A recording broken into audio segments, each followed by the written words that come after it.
Isa na namang fun date ideas kung saan makakapag-try kayo ng iba't ibang activities kagaya ng archery, makapaglaro sa laser arena, magpicture sa Korean photo studio na sobrang cute kasi makukuha nyo yung hard at soft copy nito. At pagkatapos mag-food trip naman ng hotpot. Lahat ng yan ay nandito lang sa may SM Mega Mall. Dito nga namin napiling i-celebrate yung anniversary namin. Gusto kasi namin itry mga activities na hindi pa namin nagagawa magkasama. At yung unang plano talaga mag-ice skating. Kaso Sunday na tapat yung anniversary namin kaya sobrang daming tao dun. Kaya dito na lang kami nag-try sa may laser arena. Akala ko chill lang yung laro na to pero hindi pala. Ito nga pala yung mga rates per head. Kung itatry nyo rin to, magbaon kayo ng damit kasi mapapasabak talaga kayo sa loob. Una, susuotan kayo ng vest tapos may kasama yung baril. 3 team kayong maglalaban sa loob. At yung umiilaw sa vest nyo, yan yung mga target ng kalaban sa inyo. May iba't ibang points yan at pataasan na lang talaga per team. Bawat baril ay merong pangalan. Si Maynard, si Cyper at ako naman na nakuha ko si Sage. Tingnan nyo yung mga kalaban namin, no, ang dami. Sa sobrang intense nga sa loob ng arena, hindi na ako nakapag-video kasi sobrang enjoy talaga. First time lang namin naglaro at ito yung nakuha naming score. Kakatuwa at nanalo yung team namin. Kahit 15 minutes lang per game, super nag-enjoy talaga kami. Next naman na tinry namin itong Arrowland. Nasa tapat lang ito ng laser arena. At ito yung mga rates nila. Pagkabayad nyo, hindi kayo isasalang agad. Turuan muna kayo kung paano yung tamang paghawak ng mga arrows. At sunod, ipapalagay ito sa mga braso nyo. Kung pupunta nga pala kayo dito, dapat nakasapatos kayo. Kasi kung nakasandals kayo kagaya ko, papahiramin nila kayo ng kanilang legendary crocodile. Biglaan lang kasi yung pagpunta namin dito kaya hindi ako nakapaghanda. Kada game dito sa Arrowland, meron kayong 25 arrows. At hahatiin yun sa 2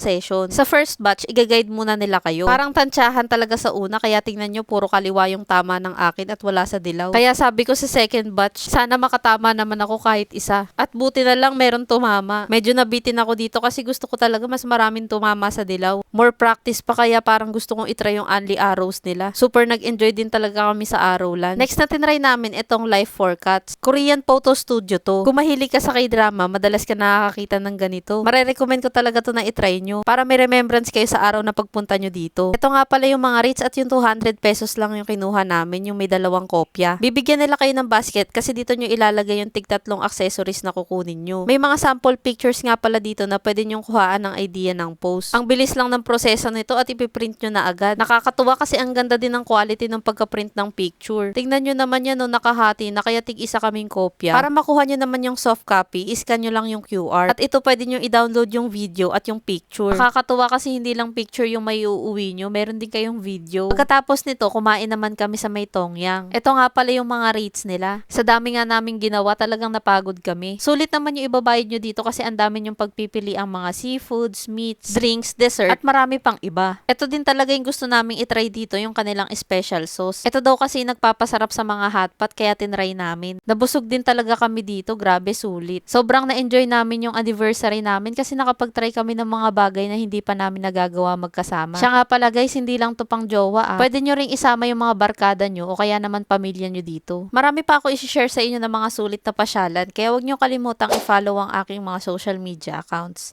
Yun lang, maraming salamat sa panonood. Bye!